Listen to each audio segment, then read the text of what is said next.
durante todo este mes de enero han estado estudiando el tema la Biblia. El próximo mes de febrero estudiarán otro tema y ya el próximo domingo, Dios mediante, subirán aquí y dirán algo acerca de lo que han estado estudiando durante todo el mes de enero. Vamos a orar un momentito, hermanos, por favor, vamos a orar. Cierra tus ojos ahí donde estás. Queremos pedir la ayuda, el respaldo, la bendición del Señor sobre este tema, sobre este estudio que estamos comenzando nuevamente, las famosas 7 iglesias del Apocalipsis. El domingo pasado vimos el mensaje del Señor a la iglesia de Éfeso. Hoy nos tocaría estudiar el mensaje del Señor a la segunda iglesia, la iglesia de Esmirna. Pero vamos a orar. Padre Celestial, te damos de verdad, de todo corazón, muchas gracias por el privilegio que nos das de tener tu palabra en nuestras manos. Gracias, Señor, por este regalo maravilloso, este libro perfecto que revela tu corazón, Señor, que nos da la información genuina y correcta para que nuestra vida sea una vida edificada sobre la verdad. Y pedimos que en esta tarde tu palabra que va a ser expuesta, Señor, sea expuesta con la gracia de tu Espíritu Santo y que pueda caer en corazones realmente preparados y sedientos de palabra.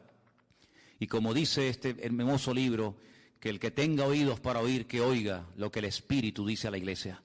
Señor, que en esta tarde verdaderamente tú puedas hablar a nuestras vidas y podamos salir de aquí sabiendo que tú hoy has hablado a nuestras vidas y a nuestros corazones.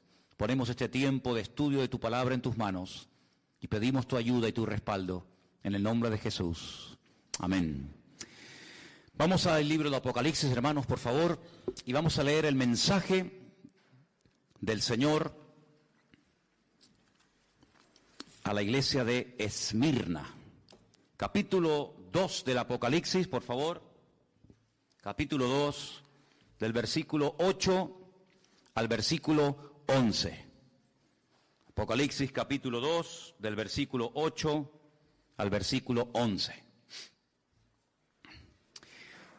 Escríbele al ángel de la iglesia en Esmirna, el primero y el postrero, el que estuvo muerto y vivió, dice esto: yo conozco tus obras y tu tribulación y tu pobreza, pero tú eres rico, y la blasfemia de los que se dicen ser judíos y no lo son, sino sinagoga de Satanás. No temas en nada lo que vas a padecer. He aquí, el diablo echará a algunos de vosotros en la cárcel para que seáis probados y tendréis tribulación por 10 días. Sé fiel hasta la muerte y yo te daré la corona de la vida. El que tiene oído, oiga lo que el Espíritu dice a las iglesias.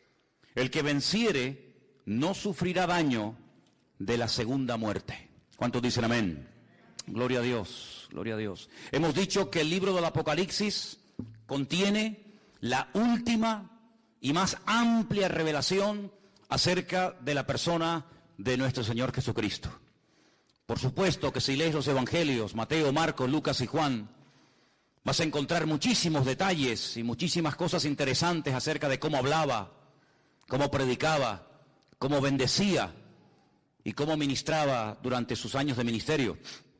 Pero el libro del Apocalipsis es fundamentalmente una revelación de detalles que no encuentras en ninguna parte de los evangelios más que en este libro sobre la figura de nuestro Señor Jesucristo.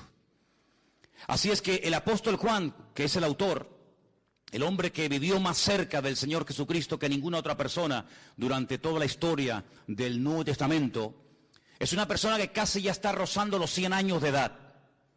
Lleva aproximadamente 70 años predicando el Evangelio. Conoció al Señor Jesucristo más o menos con 30 años de edad y ahora se encuentra en una isla, la isla de Patmos, una isla que tiene muy pocos kilómetros tanto de largo como de ancho, desterrado, dice él, por causa del Evangelio, por causa de la palabra de Dios. No está de vacaciones, no está de turista, sino que está condenado pues a morir de hambre, de sed, de frío o de soledad. Pero es allí, en medio de este caos, en medio de esta isla de piedra donde no hay prácticamente nada, donde el Señor Jesucristo se le presenta y lo primero que le dice es: no temas, no pasa nada, todo está bajo mi control. ¿Cuántos dicen amén? Es en esta isla donde él recibe la revelación de todo el libro del Apocalipsis, y el Señor le dice que lo escriba, que no aprenda de memoria, que no intente retener la cantidad, los miles y miles de detalles y visiones y sueños que él va a ver, sino que los escriba. Pero que los escriba no solamente para que él lo sepa, sino que este mensaje de una forma especial tiene que llegar a 7 iglesias que, como pusimos el otro día en la pantalla, ocupaban un área que hoy en día ocupa el país de Turquía. Las famosas 7 iglesias del Apocalipsis que están mencionadas aquí en el libro del Apocalipsis, ahí las tenéis. Las iglesias de Asia Menor estaban en lo que hoy en día sería Turquía. Un país hoy en día conquistado por el Islam, pero que en aquel tiempo era un pilar del cristianismo y de misioneros y de obreros y de personas que amaban y servían al Señor con toda su alma y con todo su corazón. La semana pasada vimos lo que el Señor le dijo a la iglesia de Éfeso. Le dijo que reconocía que habían trabajado, que habían sido una buena congregación durante mucho tiempo, que estaban en un lugar muy difícil por la presión espiritual que sufrían los miembros de dicha congregación. Una iglesia que realmente fue una joya durante mucho tiempo, fue una iglesia madre que produjo otras congregaciones hijas, que son estas. Una iglesia donde el apóstol Pablo estuvo nada más y nada menos que 2 años de su vida allí, sin moverse, en Éfeso. Una iglesia que empezó con 12 personas, pero terminó con miles y miles de miembros. Y una iglesia que conocía muy bien Juan, porque los últimos días de la vida y del ministerio del apóstol Juan los pasó en Éfeso. No murió en Patmos, sino murió en Éfeso. Y fue allí donde vivió también con la madre de nuestro Señor Jesucristo, con María, ¿verdad? Porque él recibió el encargo de cuidarla cuando el Señor Jesucristo moría en la cruz. En ese lugar también fue Timoteo, pastor de esa iglesia durante un buen tiempo. Las cartas que Pablo le escribe a Timoteo, se las escribe cuando es pastor en Éfeso. Allí también había un matrimonio que colaboraban activamente en la obra, un matrimonio que fue un apoyo tremendo para el ministerio del apóstol Pablo, porque además tenían la misma profesión de Pablo, y era Priscila y Aquila. También estuvo un tal Tíquico. Es decir, que los mejores ministerios de la época pasaron por esa congregación. Pero a 56 kilómetros de Éfeso se encontraba la ciudad de Esmirna. La ciudad de Esmirna era una ciudad muy importante. Era una ciudad que le llamaban la flor de Asia. Todos los piropos, la ciudad más hermosa, la ciudad más bonita de esa zona era precisamente la ciudad de Esmirna. La palabra Esmirna significa mirra. Era una ciudad que producía este elemento tan importante en la cultura religiosa de la época como era la mirra. Era una ciudad donde se cree que aproximadamente vivían más de 250.000 personas. Una ciudad bastante grande. Fijaros que el Señor, cuando le dice a Juan que le escriba a la iglesia, la forma como se presenta a la iglesia es muy interesante. Dice en el versículo 8, el primero y el postrero, el que estuvo muerto y vivió. Y esto no es casualidad, porque la ciudad de Esmirna fue fundada en el siglo XII antes de Cristo. Pero los lidios, no los libios, los lidios con D, la destruyeron completamente. Pero ustedes saben que Alejandro Magno, que tenía 4 generales muy importantes que tienen que ver mucho con la profecía del libro de Daniel, uno de ellos se llamaba Lisímaco, y decidió resucitar de los escombros a la ciudad de Esmirna. Después de 400 años de permanecer destruida, este general griego decidió volver a reconstruir la ciudad de Esmirna. Sí, una ciudad que estuvo muerta durante 4 siglos, pero que cuando Juan le escribe esta carta era una ciudad hermosa y activa y comercial y una ciudad muy importante. Por eso el Señor se presenta a la iglesia como el que estuvo muerto, mas he aquí que vive por los siglos de los siglos, amén. Como ustedes, ciudadanos de Esmirna, estuvieron muertos, esta ciudad no existía y nadie hablaba de ella y no había vida, ni había jóvenes, ni había nada, pues ahora esta ciudad ha resucitado. Exactamente igual el Señor hace con la iglesia de Esmirna. Yo estuve muerto, intentaron destruirme, pero aquí que estoy vivo otra vez. Por esa razón el Señor se presenta de esta manera a esta iglesia. Es una ciudad hermosa, espiritualmente hablando muerta, espiritualmente hablando pobre, pero materialmente tremendamente rica. Qué paradoja, ¿no? Una ciudad rica, una ciudad donde sobraba trabajo, una ciudad próspera, pero espiritualmente tremendamente pobre. Cuando ustedes leen, por ejemplo, la carta de quien la haya escrito a los hebreos, dice que muchos hermanos en aquella época sufrían el despojo de sus bienes materiales.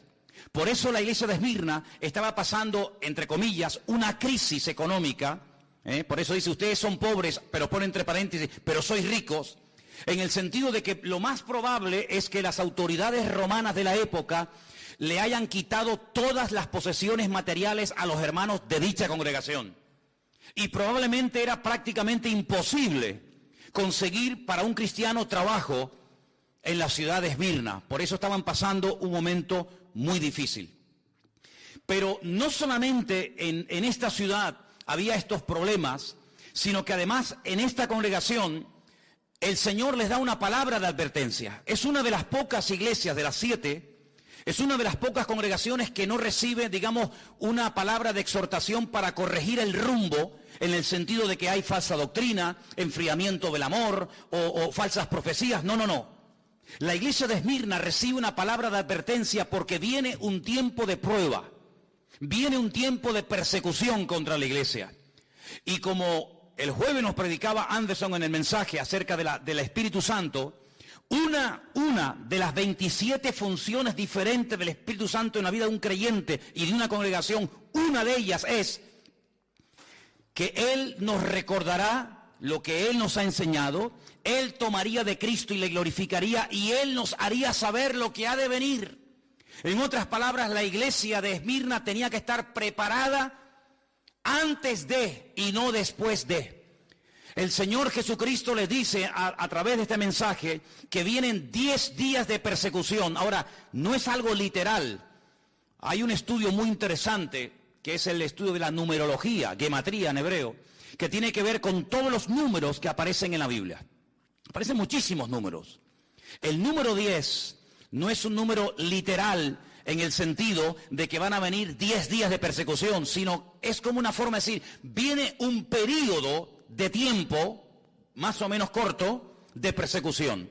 Pero en vez de decirlo así, dicen, vienen 10 días de persecución a la iglesia. Pero no es que sean 10 días, lunes, martes, miércoles, jueves, y ya está, no. Sino es un periodo corto de tiempo. Eso es lo que significa, vienen 10 días de persecución. El discípulo más aventajado, el discípulo más importante de todos los que tuvo el apóstol Juan, fue un tal Policarpo. No me va a dar tiempo y no voy a hablar de Policarpo porque no tengo tiempo de hacerlo, pero yo les pediría a ustedes, en internet tienen todo lo que quieran, lean todo lo que puedan de este gran varón de Dios. Policarpo fue uno de los pastores de esta iglesia. Fue muerto en la hoguera en el año 156 después de Cristo. Él era miembro de la iglesia de Esmirna. Simplemente un pequeño detalle.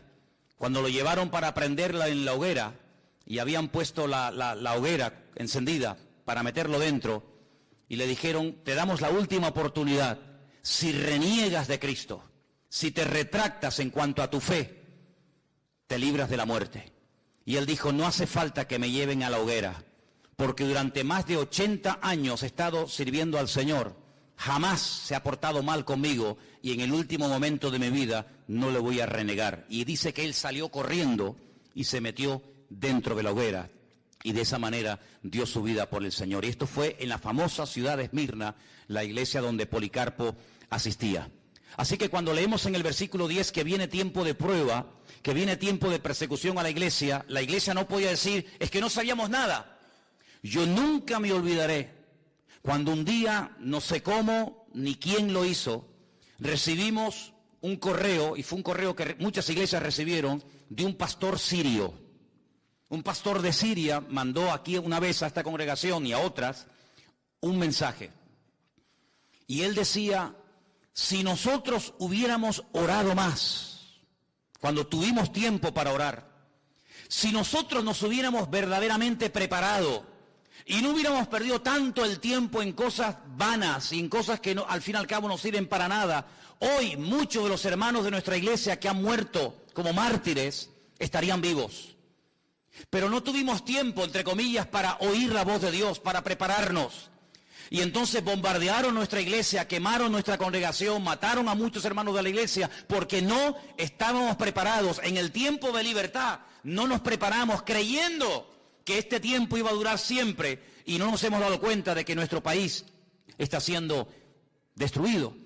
Y la última comunidad del mundo de hermanos nuestros que todavía hacían el culto y leían la palabra y hablaban en los cultos en arameo, el idioma de los tiempos del Señor Jesucristo, pues prácticamente desapareció.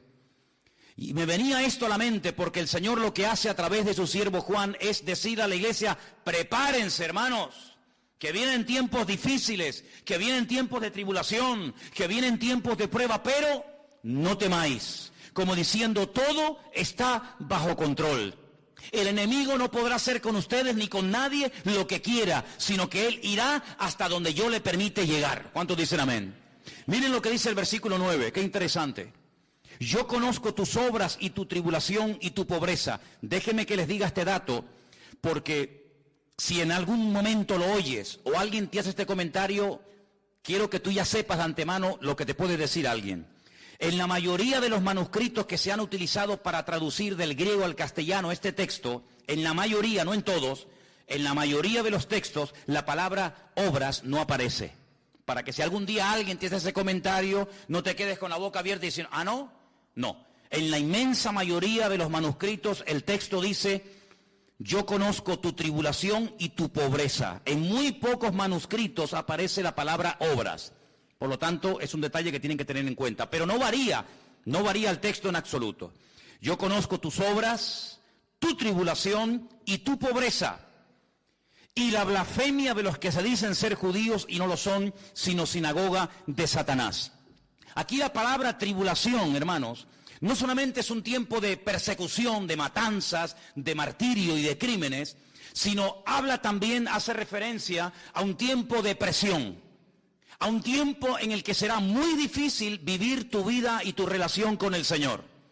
Un tiempo en el que vas a tener que aprender a trabajar y a moverte y a servir al Señor bajo presión. Y es que cuando vamos a la palabra de Dios, encontramos que el Señor nos quiere enseñar y nos quiere capacitar para poder trabajar y para poder servir al Señor en todo tipo de situaciones. No solamente cuando hay aplausos y reconocimiento y abundancia, etcétera, etcétera, lo cual es muy fácil, sino que el Señor fundamentalmente está más interesado en preparar y en entrenar a su pueblo para la tribulación, para la presión y para las dificultades que realmente para la prosperidad y para la abundancia. Y eso es lo que el Señor le está diciendo a la iglesia. Vienen tiempos en los que los creyentes en esta ciudad de Esmirna van a ser tremendamente presionados. Se van a sentir como gente pobre, como miserables, pero recuerden, ustedes son ricos. Porque la riqueza del creyente no depende de su patrimonio, porque la riqueza del creyente no depende de lo que tiene, sino depende de lo que es y al Dios que sirve. ¿Cuántos dicen amén? Por lo tanto dice, ustedes se sienten como pobres, no tenemos dinero, no tenemos mucho poder adquisitivo, no tenemos muchos recursos económicos, pero olvídense de eso. Vuestra riqueza no es lo que tenéis, vuestro patrimonio que nadie os puede quitar, dicho sea de paso, es la presencia y la gloria del Señor en vuestras vidas. Además dice que habla de la blasfemia. La palabra blasfemia se podía haber traducido, y yo pienso que hubiera sido una mejor traducción, por palabra calumnia. Es decir, vienen tiempos en los que a ustedes les van a levantar calumnias. Es decir, van a utilizar las autoridades contra vosotros, falsos testigos que os calumnien, para tratar de frenar el avance y desterrar definitivamente el testimonio de Jesucristo en la ciudad de Esmirna. Y uno dice, pero ¿cómo es posible todo esto? Te vuelvo a repetir, porque el Señor dice que para el mundo viene un tiempo de persecución para la iglesia, pero la iglesia lo tiene que tomar desde un punto de vista de que está siendo probada por el Señor. Y dice la Escritura que la fe del creyente, tarde o temprano, sí o sí, tiene que ser probada por el fuego. Y una vez que sea probada, esa fe realmente sea una fe a prueba de bombas. Y sepa moverse en toda situación y en toda circunstancia, bajo presión, bajo libertad, bajo persecución o bajo lo que sea. Habla acerca de un tipo de personas en la ciudad de Esmirna que dice, se dicen judíos. Y esto tiene una doble interpretación. Unos comentarios dicen que cuando Juan emplea la palabra que hay personas que se dicen judíos, puede ser que efectivamente fueran judíos de raza, personas judías que se oponían al avance del Evangelio y al establecimiento de la obra del Señor en Esmirna. Puede ser. Pero otros comentarios dicen que puede ser que eran personas con tendencias judaizantes. Es decir, personas que no eran realmente judías, pero que querían hacerse pasar por judíos. Y la pregunta es, ¿por qué se querían hacer pasar por judíos en aquella ciudad? Porque los judíos gozaban en Esmirna del beneplácito de las autoridades. Porque se cuenta que en un momento de la historia, cuando la ciudad quiso ser restaurada, quiso ser reconstruida, los judíos levantaron de su patrimonio personal enormes cantidades de dinero que le dieron a las autoridades romanas y de esa manera recibieron el apoyo, el beneplácito de las autoridades, y ser judío en la iglesia, en la ciudad de Esmirna, no en la iglesia, perdón, en la ciudad de Esmirna, pues era un punto a favor, pero ser cristiano evidentemente era meterte en follones. Por lo tanto, algunas personas que no eran judíos de raza, de etnia, se hacían pasar por judíos para que de esa manera no tuvieran problemas con las autoridades romanas, pudieran desarrollar sus actividades comerciales, pudieran conseguir trabajo, etcétera, etcétera. Por eso dice, los que dicen ser judíos, que puede ser que lo eran, o también puede ser que no lo eran, pero se hacían pasar por lo que no eran para no tener ningún tipo de problema. En otras palabras, cuando alguien se hace pasar por lo que no es, la Biblia utiliza un término muy directo, y es la palabra hipocresía. La palabra hipócrita significa uno que usa una máscara. La palabra hipócrita se utilizaba en el teatro griego, greco-romano, cuando los actores utilizaban caretas para ocultar su identidad y para hacer un papel que no era verdaderamente el suyo, no era la esencia propia de ello, pero a los actores se les llamaba en cierto sentido hipócritas, no como un término despectivo, sino simplemente como alguien que utilizaba un disfraz, una careta, para que no se le reconociera públicamente. Hoy en día la mayoría de los actores actúan a cara descubierta, pero en aquellos tiempos no era así el teatro, era diferente. Por lo tanto, lo que el Señor está tratando de decir aquí es que la iglesia no tiene que parapetarse, no tiene que esconderse, no tiene que disfrazarse de nada ni de nadie, sino que tenemos que ser lo que somos con todo orgullo para la gloria del Señor. ¿Cuántos dicen amén? Dice el texto que iban a ser perseguidos. Y yo quiero pararme aquí y decir varias cosas referente a esto. Nosotros en este momento, aquí en Europa, concretamente aquí en España, no estamos siendo perseguidos. Pero esto no fue siempre así. Esto no fue siempre así. El que ahora en este momento no quemen nuestras iglesias, no echen a nuestros hijos de las universidades y de las escuelas, que nos dejen leer la Biblia, que podamos tener un culto con un cartel fuera y cantar y todo el barrio irnos, no siempre fue así. En este país ha habido persecución. España es un país bañado con sangre de mártires. España es un país donde han muerto miles de creyentes por la causa del Señor Jesucristo y por el Evangelio. No siempre fue permitida la lectura de la Escritura. Nosotros somos el resultado y el producto de muchos hermanos que pagaron un precio altísimo para que hoy en día nuestra juventud y nuestros niños, y nosotros incluidos, podamos disfrutar de esta libertad. Pero no siempre fue así, queridos hermanos. Y es que si tú estudias la historia de la iglesia desde que nació prácticamente hasta el día de hoy, la iglesia siempre en algún momento de la historia ha sido perseguida. Tenemos ahí en el tablón de anuncios de la iglesia, yo les pediría que después se acerquen y lo vean, los países donde en este momento están nuestros hermanos sufriendo terribles persecuciones. Sin lugar a dudas, de todos los países que en este momento hay persecución, el más complicado, el más difícil, donde realmente es un peligro el ser creyentes en Corea del Norte. Es el país donde más persecución hay en este momento contra la iglesia. Pero, por ejemplo, en China, hasta hace muy poco tiempo, la persecución contra los cristianos ha sido horrorosa durante años, durante décadas, ¿verdad?, del régimen comunista.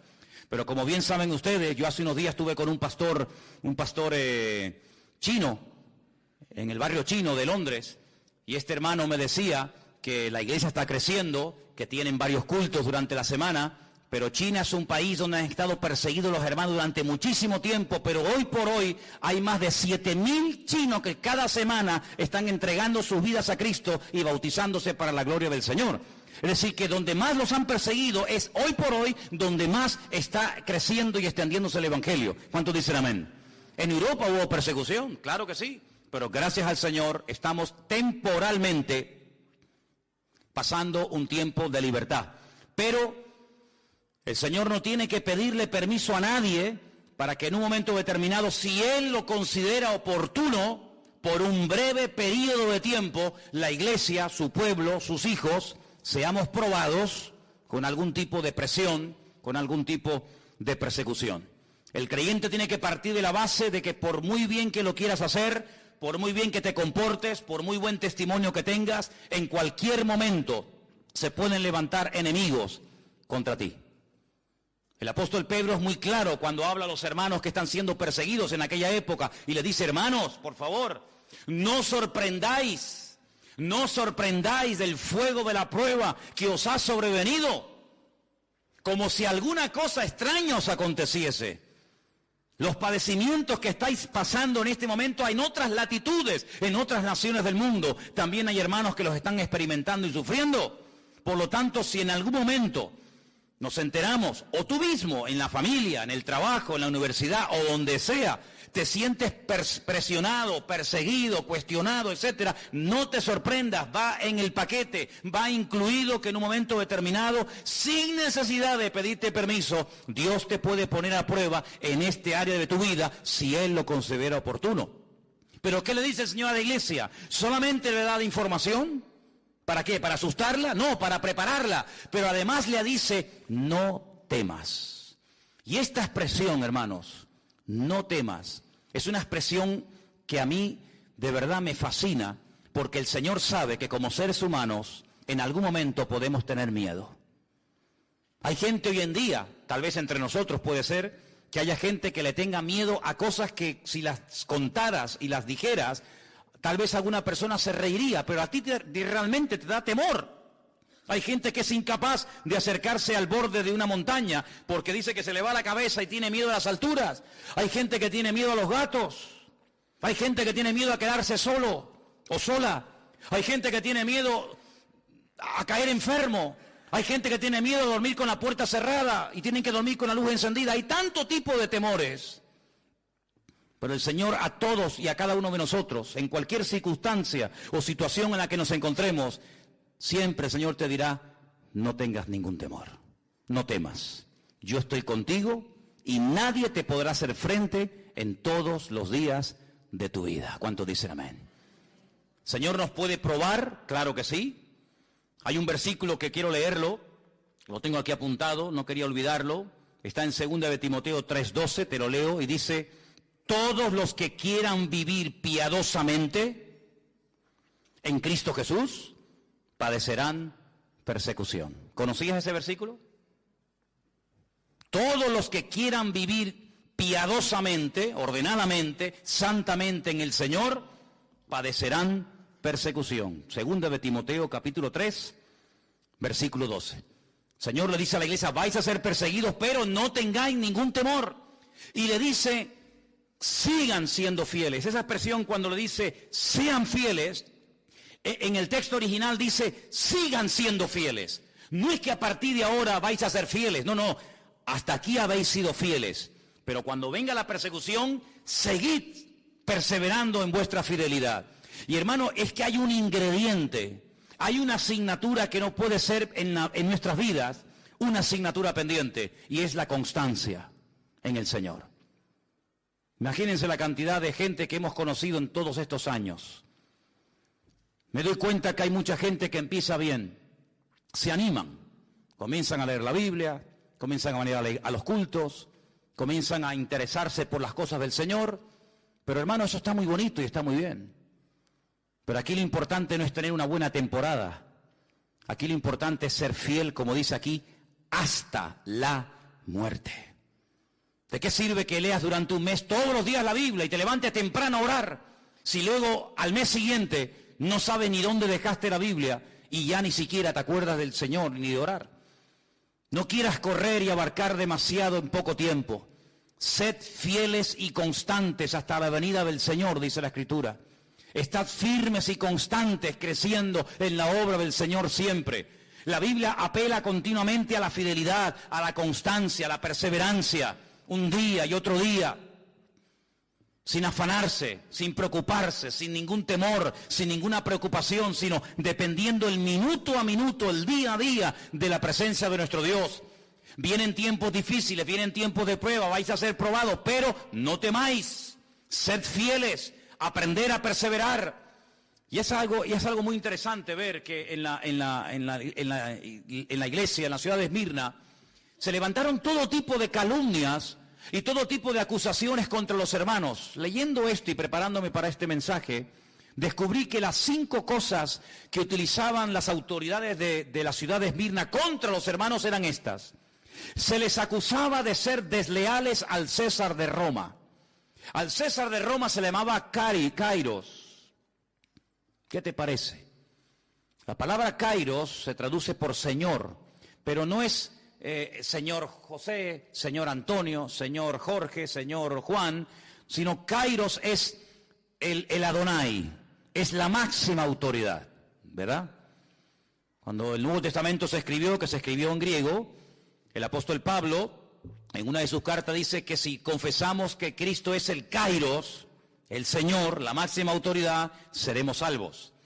El César de Roma era el que tenía este título, la máxima autoridad, el Señor. Por lo tanto, había que ofrecerle pleitesía, había que postrarse delante de un busto, delante de una estatua del César de turno, cuando pasabas por delante de él. Los cristianos se negaban rotundamente a adorar como si fuera un dios al César de Roma. Los cristianos estaban dispuestos a morir antes de doblar sus rodillas y adorar al César como si fuera un dios. Eso fue lo que le dijeron a Policarpo en el 153 después de Cristo.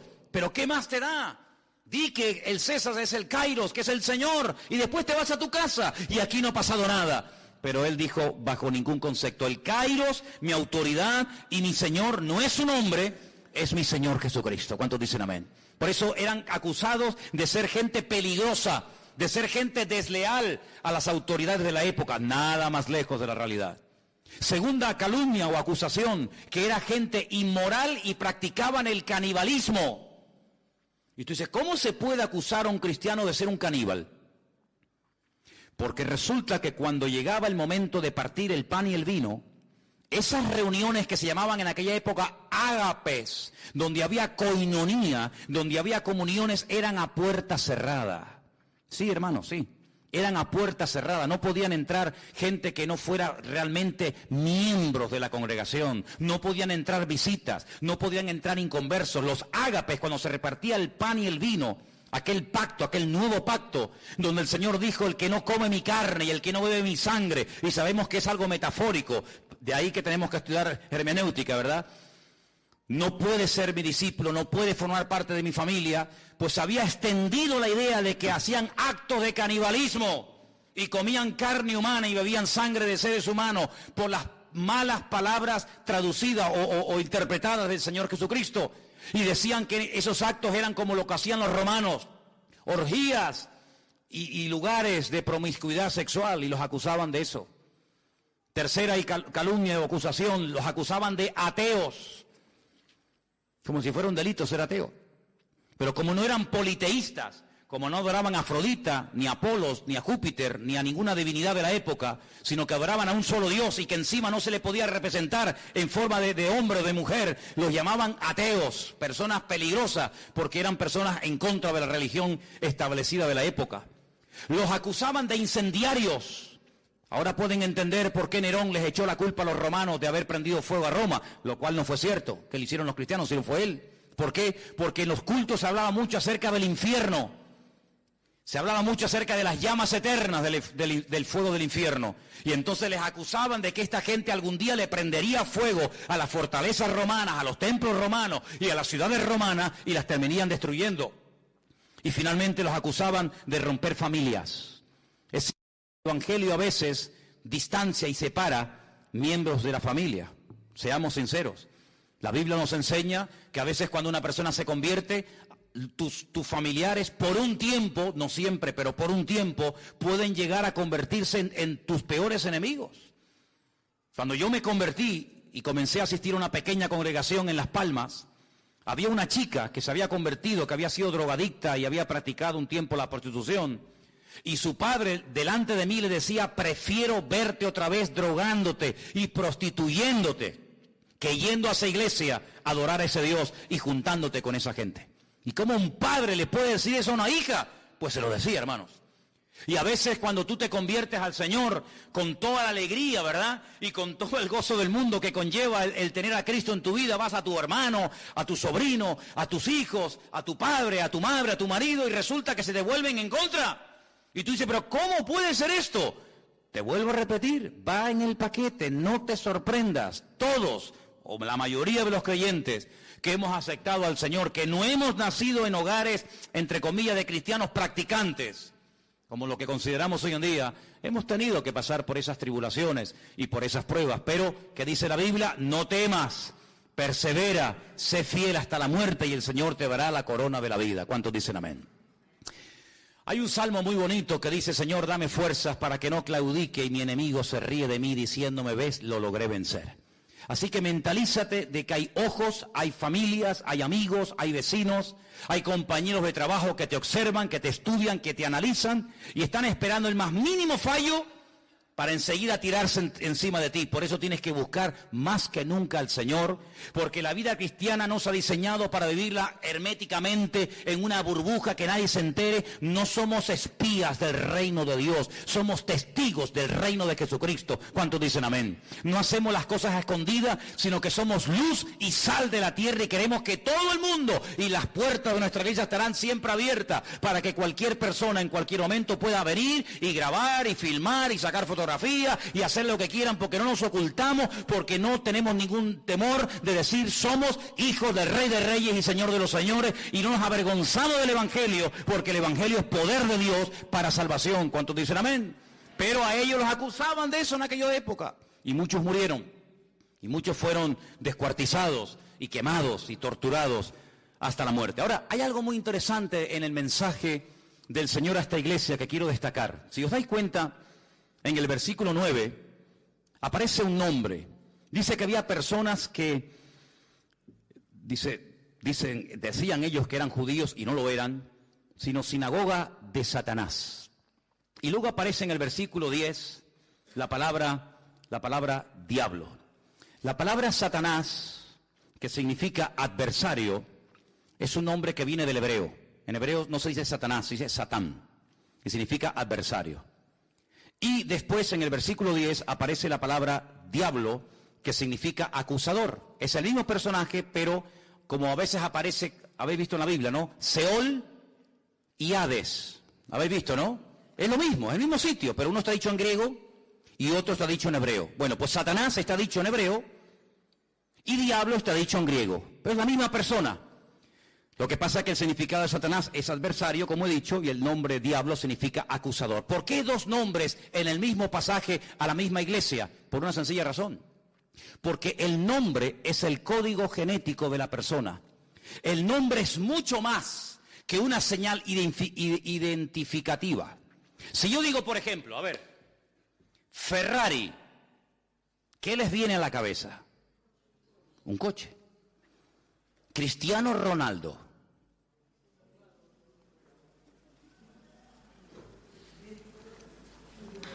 ¿Sí o no?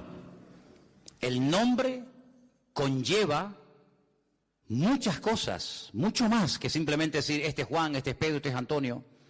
En la Biblia, la palabra nombre es Shem. Quédense con eso. Shem. La palabra alma es Neshama. Shem Neshama, nombre, alma. Si yo les escribo la palabra alma, que es la vida, ¿verdad? En medio de la palabra Neshama, la palabra alma, dentro está la palabra Shem, está la palabra nombre. Cuando el Señor trataba con mucha gente a lo largo de la historia, había momentos, no siempre, había momentos en los que le cambiaba el nombre a la persona. Porque el nombre es como una especie de código genético, es una especie de esencia que se revela a través del nombre.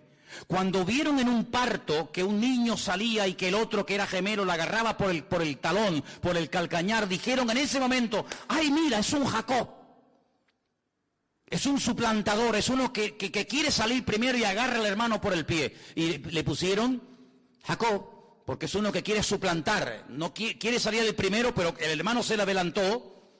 Ya dije una vez que en la cultura hebrea el tema de los gemelos se explica con una botella. Si en una botella de cuello muy estrecho metemos una piedra y después volvemos a meter otra piedra, ¿qué piedra sale primero? ¿La primera que metió o la segunda? La segunda. Entró una piedra, se fue al fondo, metí otra piedra y se quedó encima de la piedra anterior. Luego la segunda que entró sale la primera y la primera que entró sale la segunda. Así se explica en hebreo el tema de los gemelos. El primero en ser fecundado sale el segundo y el segundo fecundado sale el primero. Jacob quería salir el primero y le agarra el tobillo a su hermano y le dijeron suplantador. Por eso la característica fundamental de la vida, de la esencia, de la personalidad de este personaje era que él siempre quería lo del otro. La bendición de mi hermano la quiero yo. El mejor lo quiero yo. Él siempre quería ir el primero. Cuando el Señor trata con él y le dice, es que así no puedes ir por la vida, porque el fin no justifica los medios, yo te voy a cambiar el nombre y nunca más te llamarán suplantador. Hay otro camino, hay otra forma, otra conducta en la vida que no es ni la mentira, ni la manipulación, ni la tergiversación, ni nada por el estilo, sino es un camino de obediencia, es un camino de santidad. Si tú quieres conseguir todo a lo bruto, puede ser que lo consigas, pero nunca podrás decir que fue el Señor el que te lo dio, sino fue tu fuerza, tu sabiduría, tu experiencia. De ahí que el Señor le diga al pueblo de Israel, cuidadito, cuando entréis en la tierra prometida, en la tierra de Canaán, cuidado que comiencen los rebaños a reproducirse y las cosechas a ser abundantes. Tengan mucho cuidado, no sea que caigan en el error, en la trampa de decir, mi fuerza, mi poder, mi sabiduría ha producido este imperio. No, Señor, ten mucho cuidado, porque antes de la caída es la altivez de espíritu y la soberbia. Como tú creas que el que suple tu necesidad es tu trabajo, eres hombre muerto, amigo. Como tú creas que tu experiencia y tu sabiduría es la que te ha ido abriendo camino en la vida, te estás atribuyendo la gloria a ti y se la estás robando al Señor. Lo que tienes, o se los atribuyes al Señor y nadie te lo puede quitar, o como tú te atribuyas la gloria, ten cuidado que lo que tanto sacrificio te costó conseguir, mañana cualquiera te lo puede quitar. Lo que Dios da, nadie te lo quita, pero lo que tú dices que tú has conseguido con el sudor de tu frente y con tu trabajo, ¿no os dais cuenta que Adán tenía que vivir del sudor de su frente? ¿Pero el creyente tiene que vivir del sudor de su frente? Dice, sí, no, Señor. Adán tenía que vivir del sudor de su frente porque tú te has desconectado de mí. Yo te di el paraíso, yo te di lo mejor y tú te has desconectado de mí, por lo tanto a partir de ahora te buscas la vida. Eso es lo que significa en versión Manolo Sierra, ganarás el pan con el sudor de tu frente. ¿No me quieres? Búscate la vida. A partir de ahora vas a comenzar a sudar. Conmigo no ibas a sudar nunca. A partir de ahora cuando sudes vas a decir, madre mía, ¿cómo cuesta sacar estas patatas? ¿Cómo cuesta conseguir este trabajo? Claro, pero cuando vamos al Nuevo Testamento, encontramos que el modelo que Cristo nos enseña es otro. Dice, el justo por la fe vivirá. Tú eliges. ¿Quieres sudar la camiseta y tú ser el que consigue las cosas de la vida? Adelante, amigo, no hay ningún problema. Pero si quieres, te enseño otro modelo de vida. Y es depender del Señor, el pan nuestro de cada día, dánoslo hoy. Al fin y al cabo, ¿qué es más difícil? ¿Vivir por tu esfuerzo personal o vivir por fe? Bueno, habrá respuestas para todo. Pero cuando vamos a la palabra de Dios, nos encontramos que el Señor lo que quiere es que aprendamos a depender de Él, que nos conectemos a la fuente. ¿Y la fuente quién es? Nuestro Señor Jesucristo. ¿Cuántos dicen amén? Dile al que está a tu lado, ¿cómo quieres vivir tú? ¿Como Adán o como Cristo? Tú decides, amigo. Tú decides cómo quieres vivir. Seréis probados. No es malo ser probado. Es una buena señal. Es una buena señal. ¿Sabes cuál es una mala señal? Que no te esté pasando nada. ¿Sabes a quién no le pasa nada?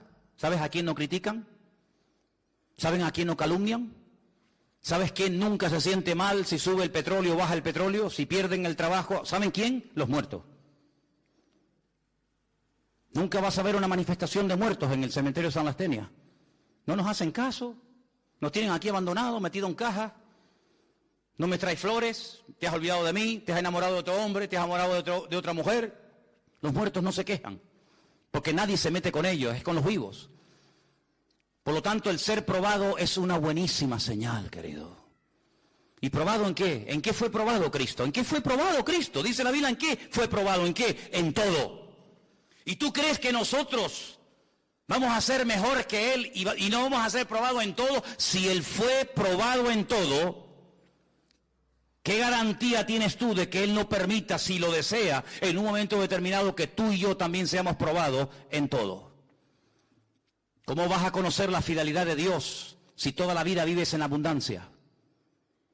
Pero cuando vives en escasez vas a poder decir con autoridad, no desde la plataforma de la teoría, sino desde la realidad: el Señor es mi pastor y nada me faltará.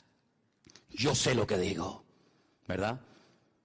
¿Qué testimonio puede dar el enfermo que ha visto un toque de Dios en su vida, de decir, el Señor es mi médico divino, ¿verdad? Luego hay pruebas que fortalecen tu fe, hay pruebas que descubren la naturaleza del Dios al cual sirves, y la esencia del Señor no se conoce en la abundancia, sino se conoce en la prueba, porque la prueba es una bendición de Dios para la vida del creyente. Dios, como dije antes, no tiene que pedirnos permiso. Todo está bajo el control de Dios, y lo importante no es el tiempo que Dios permita la prueba, sino la actitud que yo voy a tener durante el tiempo de prueba, porque la actitud es lo que marca la diferencia. ¿Cuántos dicen amén? Ahora, es interesante notar la recompensa de la iglesia. Fíjate, dice aquí en el versículo 10, no temas en nada de lo que vas a padecer, y aquí el diablo echará a algunos de vosotros en la cárcel para que seáis probados, tendréis tribulación por 10 días o un de tiempo, sé fiel hasta la muerte y yo te daré la corona de la vida.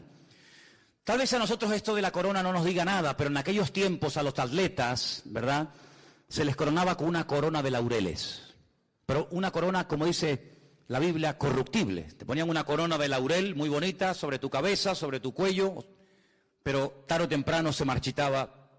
Era una corona corruptible, pero el galardón, la corona que el Señor le dará a sus hijos que sean fieles hasta la muerte, es una corona, dice, incorruptible. Y esta mañana, cuando leía esto, me dio algo, un vuelco en el corazón, porque la palabra iglesia está en plural en el versículo 11 y en todos donde lo leas. El que tiene oído, oiga lo que el Espíritu le dice a la iglesia. ¿Dice eso? No. A las iglesias, no es lo mismo la iglesia que las iglesias.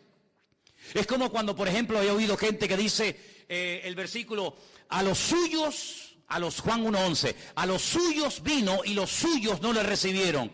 Yo a veces me quedo callado, no les digo nada, pero eso no dice la Biblia. ¿Ah, no? No. Algunos dirán, no, en la mía sí dice eso.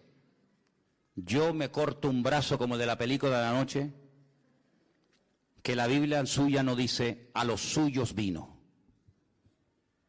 sino que la Biblia dice, a lo suyo vino, y los suyos no quisieron recibirlo. Si yo vengo a lo mío, yo vengo a cumplir con la voluntad de mi Padre, yo vengo con un propósito eterno, y si ustedes no lo quieren recibir, no es problema mío, pero yo vengo a lo mío. Yo vengo a hacer la voluntad de mi Padre. No vengo a agradarles a ustedes, vengo a agradar a mi Padre. Y cada palabra que sale de mi boca no sale por mí mismo, sino que el Padre me da autoridad para que salgan esas palabras. Y las obras que yo doy dan testimonio de que mi Padre me está avalando y me está respaldando en lo que estoy haciendo. Bueno, pues así como ese versículo no dice eso, este tampoco dice que el que tiene oído para oír, oiga lo que el Espíritu dice a la iglesia. Bueno, pues si tengo que oír lo que el Señor dice a la iglesia, pues estaría... No, dice a las iglesias. Es decir, te amplía la visión, una visión amplia. No una visión local, sino una visión universal. ¿Qué le está diciendo el Señor no solamente a mi congregación, a mi iglesia local, a la cual pertenezco? Sino que le está diciendo el Señor a su iglesia, a sus congregaciones en todas partes del mundo. Cómo el Señor se está moviendo en estos últimos años en la iglesia a nivel general en el mundo. Eso me interesa saberlo a mí. ¿Por qué? Porque si tú estudias lo que se llama eclesiología, que es el estudio, el desarrollo de la iglesia a lo largo de la historia, tú te das cuenta que el Señor no trató con nuestros hermanos en la década de los años 80, igual que trató a los hermanos de la década de los años 60. La misma iglesia, el mismo evangelio, la misma Biblia. Pero Dios no se movió igual en los años 60 que en los años 80 que en el siglo XXI. Las cosas que están ocurriendo hoy hacía mucho tiempo que no ocurrían en la trayectoria de la iglesia. Por lo tanto, hay un mensaje local, hay un mensaje individual, pero también hay un mensaje colectivo. Y yo creo que una de las cosas... Permítame que dé otra opinión personal. Una de las cosas que el Señor nos está diciendo a todos los cristianos es: prepárense que vengo pronto. ¿Cuántos dicen amén? Porque ninguna iglesia, ninguna generación de creyentes ha estado más cerca de la segunda venida del Mesías que nosotros. ¿Vieron hermanos que murieron con la fe de verlo venir y no lo vieron? Pero nosotros en este momento estamos viendo profecías que hace 2000 años que no se cumplían. Estamos viendo cosas que se dan hoy en día tan fácilmente que hace 10 años atrás hubiera sido imposible que eso que hoy en día es normal se dé hoy por hoy.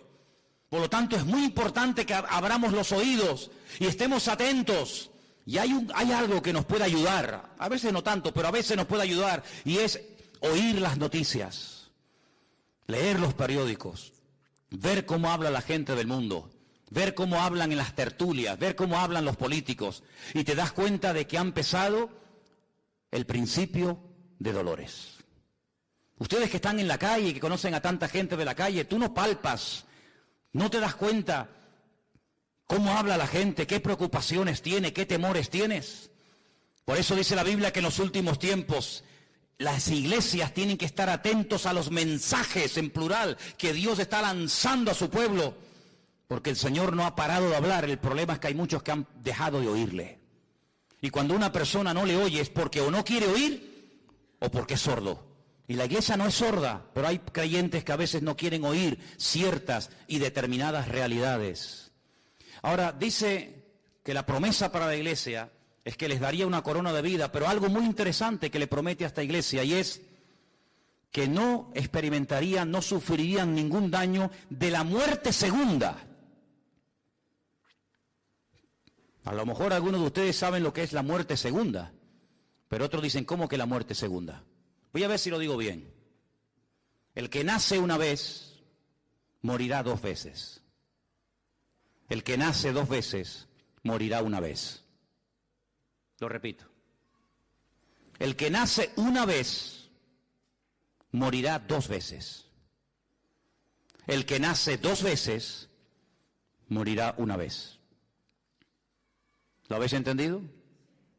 ¿Lo podemos decir juntos? A ver si vais a meter la pata. Venga. El que nace 2 veces, morirá una vez. El que nace una vez, morirá 2 veces. ¿Cuántas muertes hay? Bueno, vamos a leer en la Biblia. Que sea la misma Biblia la que nos hable. Apocalipsis 20:11. Vais a ver cómo lo vais a captar al momento, sin ningún problema. O de aquí salimos teólogos o salimos locos como cabras, ¿no? No hay término medio. Apocalipsis capítulo 20, versículo 11. Escuche. casi al final del libro. Vi un gran trono blanco y al que estaba sentado en él, de delante del cual huyeron la tierra y el cielo y ningún lugar se encontró para ellos. Escucha, vi a los muertos, grandes y pequeños, de pie. A los muertos, sí, de pie, ante Dios. Los libros fueron abiertos y otro libro fue abierto, el cual es el libro de la vida. Se hace mucha referencia al famoso libro de la vida. ¿Qué es el libro de la vida? El libro de la vida es el libro de familia de Dios. Ustedes tienen un libro de familia, ¿no? Y ahí aparece el nombre de los hijos, cuando nacieron. Pues Dios tiene un libro de familia, claro, imagínate cómo será el libro. El libro de familia de Dios se llama el libro de la vida. Hay otros libros, la Biblia habla de otros libros, sí, habla del libro donde se escriben lo que hemos hecho. El libro de las obras, ya eso está en el Antiguo Testamento. Pero luego habla del libro de la vida.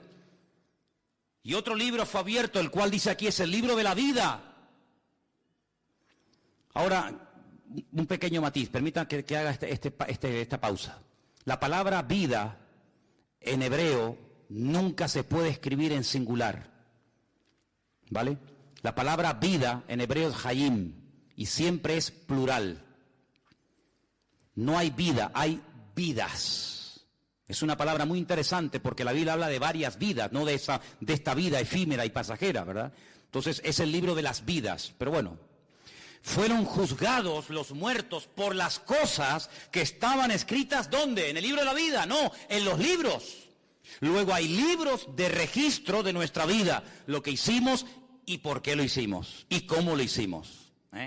No es que yo hice tal cosa, pero ¿cómo lo hiciste, mijo? Quejándote, lamentándote, ¿qué te crees? ¿Que es el número de lo que hace, el número de cosas? No, es con qué actitud haces las cosas. Entonces fueron abiertos esos libros según sus obras y el mar entregó los muertos. Ahí estaba Miriam, Leonardo DiCaprio, el de Titanic. El mar entregó los muertos que había en él y la muerte y el Hades.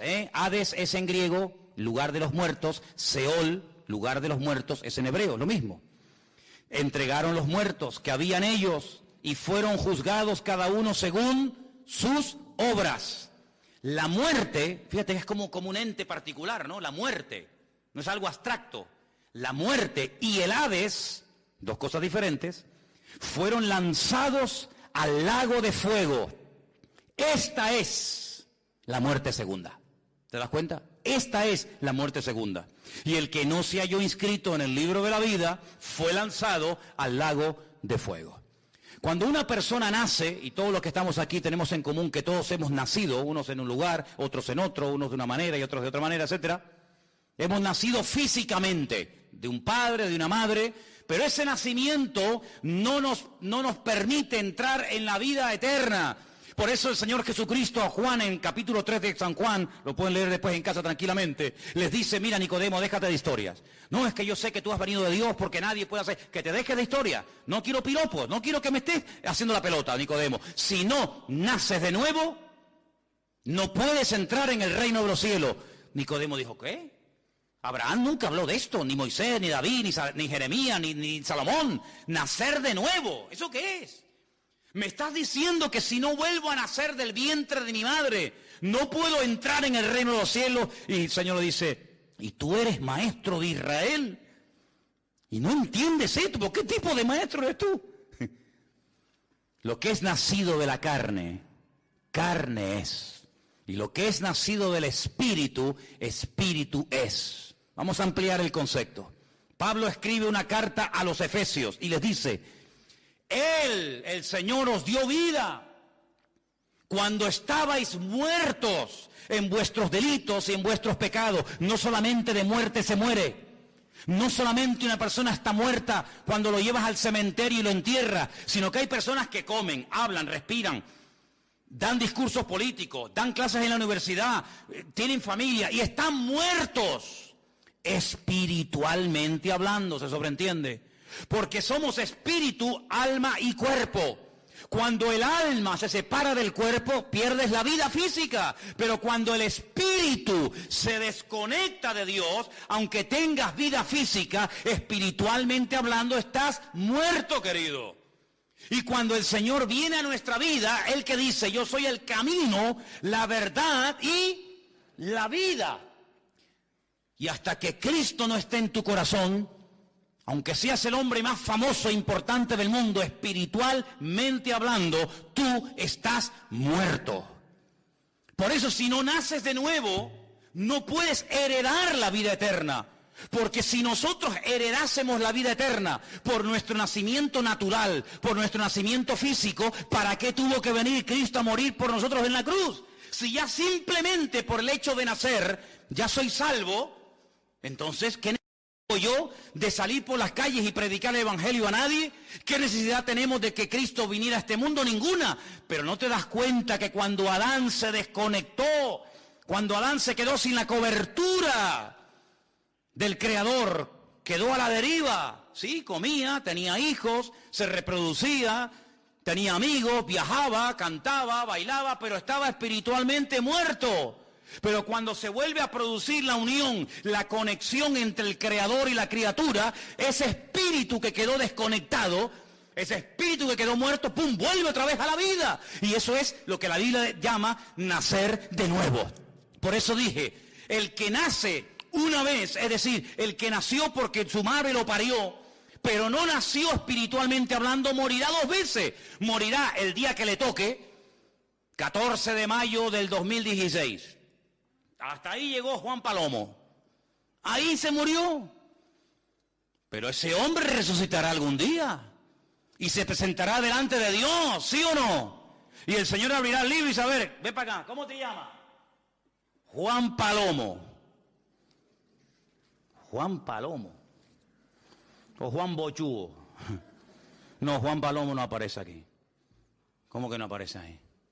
Pero si yo era el director de la Caixa, y yo era el catedrático, y yo era... Sí, pero es que aquí no aparecen títulos. Pero si yo di 1 millón de euros a Cáritas, que es que aquí no aparece en este libro lo que hiciste. Juan Palomo, por J, ¿verdad? Sí, si no tenía Juan. No aparece. Condenado a muerte. ¿Otra vez morir? La segunda muerte. La primera ya la tuviste el 14 de mayo del 2016. Ahora otra vez tendrás que morir eterna.